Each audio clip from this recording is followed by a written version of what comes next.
بسم اللہ الرحمن الرحیم۔ السلام علیکم ورحمۃ اللہ وبرکاتہ۔ ناظرین، آج کا ٹاپک ہے کثرت احتلام، سپن دوش، نائٹ فال۔ اس مرض میں نیند کی حالت میں ویریہ نکل جاتا ہے۔ اس مرض کی دو قسمیں ہیں، نمبر 1 احتلام طبعی، نمبر 2 احتلام غیر طبعی۔ احتلام طبعی کا مطلب وہ احتلام جس کو حکیم یا ڈاکٹر مرض اور بیماری نہیں مانتے۔ مثال کے طور پر اگر کسی کو ویریے کی زیادتی اور کثرت کی وجہ سے مہینے میں 1 یا 2 بار سپندوش ہو جائے تو بیماری نہیں کہلائے گی۔ اسی طرح جو لوگ نوجوان ہوں اور ان کی شادی نہ ہوئی ہو، پرہیزگار ہوں، کسی اور طریقے سے ویریے کو نہ نکالتے ہوں، ایسے لوگوں کو اگر مہینے میں 1 بار یا 2 بار احتلام اور سپندوش ہو جائے تو اس کو مرض نہیں کہا جائے گا، بلکہ ایسے لوگوں کے لیے مہینے میں 1 بار یا 2 بار سپندوش اور احتلام کا ہونا ضروریات میں سے ہے۔ اس سے ان کو سکون ملتا ہے اور طبیعت کا بوجھ دور ہو جاتا ہے۔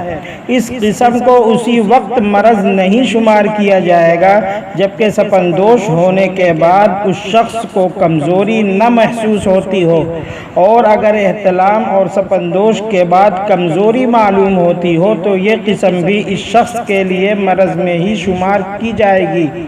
احتلام کی دوسری قسم احتلام غیر طبعی یعنی غیر فطری۔ اس قسم کو ڈاکٹر اور حکیموں نے مرض اور بیماری میں شمار کیا ہے۔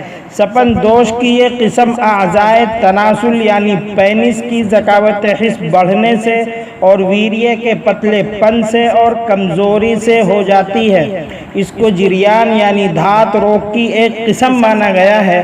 یہ مرض نیند میں خواب یعنی سپنے کے ساتھ یا بعض ٹائم بغیر خواب اور سپنے کے ہی ویریہ نکل جاتا ہے۔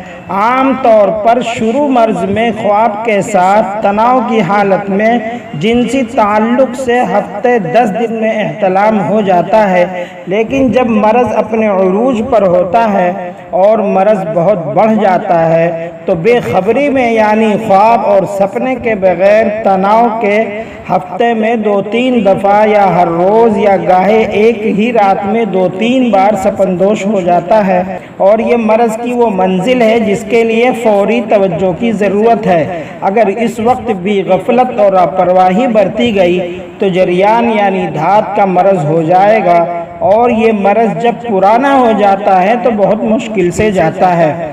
اس کا علاج یہ ہے کہ دوا کے ساتھ احتیاط اور پرہیز بھی اس مرض میں بہت ضروری ہے۔ رات کو کھانا ہلکا کھائیں، جلدی ہضم ہونے والا کھائیں، سونے سے 3 گھنٹے پہلے کھائیں، تمام گندے خیالات اور غلط سرگرمیوں سے بچیں۔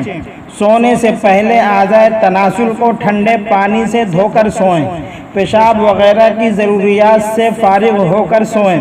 اگر قبض رہتا ہو اس کی طرف خاص توجہ دیں۔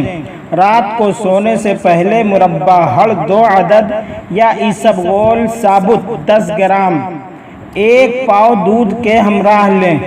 اگر چت لیٹنے کی عادت ہو تو اس عادت کو ختم کریں۔ جب رات کے پچھلے حصے میں پیشاب کی ضرورت محسوس ہو تو فوراً اٹھ کر پیشاب کر لیں۔ اگر گیس زیادہ بنتی ہو تو کھانا کھانے کے بعد قرص پودینہ 2 عدد لے لیا کریں، اور احتلام سے ہونے والے نقصان کو پورا کرنے کے لیے بہت زیادہ طاقت والی چیزیں، مثال کے طور پر بادام، اخروٹ، کاجو، گرم میوے کا استعمال بالکل نہ کریں، اس سے الٹا زیادہ نقصان ہو جاتا ہے۔ سادہ، ہلکی اور جلدی ہضم ہونے والی غذائیں کھائیں۔ مرض جلدی دور ہو جاتا ہے۔ پیٹ ہلکا رہنے سے خوراک اور دوا بہتر طور پر بدن کا حصہ بن کر جلدی فائدے کا سبب بنتی ہے۔ غذا میں خرفہ، پالک، کدو، ترئی، ٹنڈا، مونگ کی دال، چپاتی وغیرہ استعمال کریں۔ مرض دور ہونے کے بعد دودھ، مکھن، دیسی گھی کا استعمال کریں۔ گرم چیزوں سے پرہیز کریں۔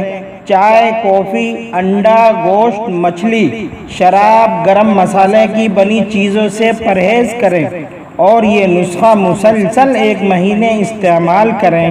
نسخہ ملاحظہ فرمائیں۔ قرص جریان 4 عدد صبح شام، قرص کشتہ قلعی 2 ٹکیے صبح شام، معجون آرد خرما 10 گرام صبح شام۔ تینوں دوائیں 1 پاؤ گائے کے دودھ سے لے لیں۔ اگر گائے کا دودھ نہ مل سکے تو سادے پانی یا بھینس کے دودھ سے لے سکتے ہیں۔ ہاضمے کا خیال رکھیں، قبض نہ ہونے دیں، بتائی ہوئی تمام ہدایات پر عمل کریں، انشاءاللہ مرض ضرور دور ہوگا۔ السلام علیکم ورحمۃ اللہ وبرکاتہ۔